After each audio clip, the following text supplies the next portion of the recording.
Hello વિદ્યાર્થી મિત્રો, આજે આપણે જનરલ નોલેજના 5 પ્રશ્નો ભાગ 194 વિશે જાણકારી મેળવીશું. આની પહેલા જનરલ નોલેજના 5 પ્રશ્નો ભાગ 1 થી 193 ના જે વિડીયો છે તે આ YouTube ચેનલની અંદર મૂકેલ છે, જે તમે જોઈ શકો છો અને જાણકારી મેળવી શકો છો. તો ચલો વિદ્યાર્થી મિત્રો, ભાગ 194 ના જે પ્રશ્નો છે તેના વિશે જાણકારી મેળવીએ. પ્રશ્ન 1. જવાહર ગ્રામ સમૃદ્ધિ યોજનાની શરૂઆત ક્યારે થઈ? વિકલ્પ એ ઈસવીસન 1999, વિકલ્પ બી ઈસવીસન 2000, વિકલ્પ સી ઈસવીસન 2001 કે વિકલ્પ ડી ઈસવીસન 2003. આ પ્રશ્નનો સાચો જવાબ છે વિકલ્પ એ ઈસવીસન 1999.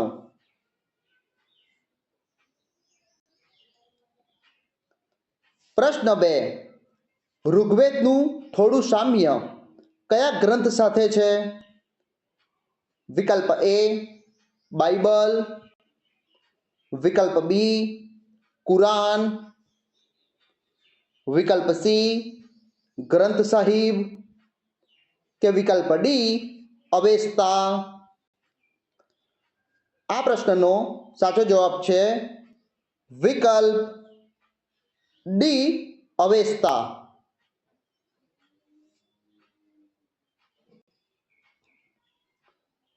પ્રશ્ન 3. ભારત ચીન યુદ્ધ ક્યારે થયું હતું?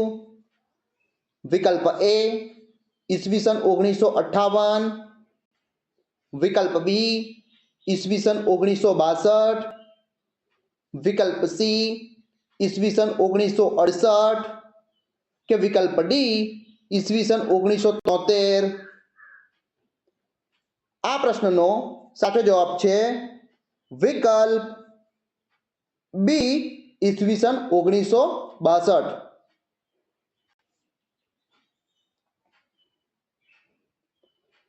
પ્રશ્ન 4. ભારતનું કયું રાજ્ય બાંગ્લાદેશ સાથે સૌથી લાંબી સરહદ ધરાવે છે? વિકલ્પ એ સિક્કિમ, વિકલ્પ બી આસામ, વિકલ્પ સી પશ્ચિમ બંગાળ કે વિકલ્પ ડી રાજસ્થાન.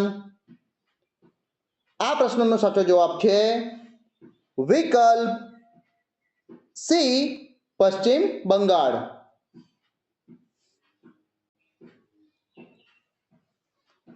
પ્રશ્ન 5. કયા ચાર્ટર અધિનિયમ દ્વારા ઈસ્ટ ઇન્ડિયા કંપનીના ભારતીય વ્યાપારના એકાધિકારનો અંત કરી દેવામાં આવ્યો?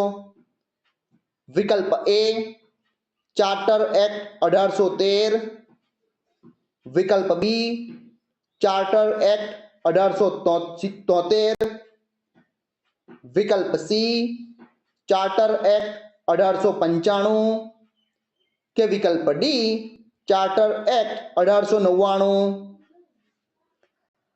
આ પ્રશ્નનો સાચો જવાબ છે વિકલ્પ એ ચાર્ટર એક્ટ 1813.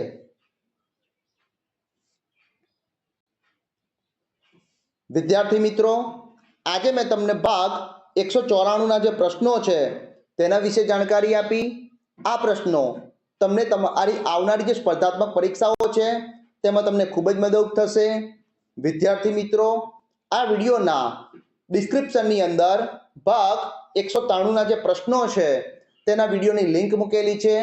ત્યાંથી તમે ભાગ 193 ના વિડીયોને જોઈ શકો છો અને જાણકારી મેળવી શકો છો. વિદ્યાર્થી મિત્રો, આવા જ જનરલ નોલેજને લગતા વિડીયો જોવા માટે મારી YouTube ચેનલને લાઈક કરો, શેર કરો અને સબસ્ક્રાઇબ કરો. જય જય ગરવી ગુજરાત. Thank you.